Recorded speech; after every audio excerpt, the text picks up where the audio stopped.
ഇത്രയും ആഡംബരമായ ഒരു ഹെയർ സ്റ്റൈലിന് സ്ലീഡ് വേണ്ട ഗൈസ്, ആകെ ഒരു ബൺ മാത്രം മതി. അപ്പോൾ നമുക്ക് എങ്ങനെയാണെന്ന് കണ്ടാലോ? അങ്ങനെ മലയാളികളുടെ ഓണം ദേ വന്നെത്തി. ഇപ്രാവശ്യത്തെ ഓണം വേഗം വന്ന പോലെ തോന്നി. അപ്പോൾ നമുക്ക് ഓണത്തിനൊക്കെ കെട്ടാൻ പറ്റിയ ഒരു അടിപൊളി ഹെയർ സ്റ്റൈൽസ് നോക്കാം. First of all middle partition എടുത്തിട്ട് ഇതേപോലെ രണ്ട് പാർട്ടീഷൻ ഡിവൈഡ് ചെയ്തിട്ട് ഒരു ട്വിസ്റ്റ് ചെയ്ത് കൊടുക്കുക. ഇത് നല്ല സിമ്പിൾ ഹെയർ സ്റ്റൈലാണ് കേട്ടോ. പക്ഷേ ഈ ഒരു ഹെയർ സ്റ്റൈലിൻ്റെ പ്രശ്നം എന്താണെന്ന് വെച്ചാൽ സ്ലൈഡ് വേണം. ലൈക്ക് ഇവിടെ ജസ്റ്റ് ഇങ്ങനെ കുത്താൻ രണ്ട് സ്ലൈഡ് വേണം.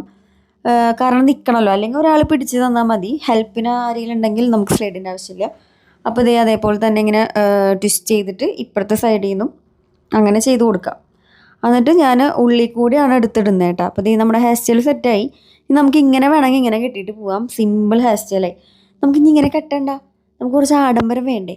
അപ്പം നമ്മൾ ആ രണ്ട് സ്ലൈഡ് ഊരി കളഞ്ഞിട്ട് നമ്മൾ ഫിഷ് ടെയിൽ ബ്രെയ്ഡാണ് ചെയ്യാൻ പോണത്. ഫിഷ് ടെയിൽ ബ്രെയ്ഡ് ചെയ്യുമ്പോൾ നമുക്ക് അവിടെ സ്ലൈഡ് ഇല്ലെങ്കിലും കുഴപ്പമില്ല. ആകെ ഒരു ബണ്ണ് വെച്ചിട്ട് നമുക്ക് അഡ്ജസ്റ്റ് ചെയ്യാം. ഈ ഒരു ഹെയർ സ്റ്റൈൽ ഉണ്ടല്ലോ, നല്ല ഭംഗിയാണ് കാണാൻ കേട്ടോ. സാരിയുടെ കൂടിയും ചുരിദാറിൻ്റെ കൂടിയും ഏതൊരു ഔട്ട്ഫിറ്റിൻ്റെ കൂടിയും സെറ്റായി പോകുന്ന ഒരു ഹെയർ സ്റ്റൈലാണ്. അപ്പോൾ എല്ലാവരും ട്രൈ ചെയ്ത് നോക്കുക. എനിക്ക് ഈ ഒരു ഔട്ട്ഫിറ്റ് ഭയങ്കര ഇഷ്ടമായി. അപ്പോൾ എങ്ങനെയുണ്ടെന്ന് കമൻറ്റ് ചെയ്യണേ.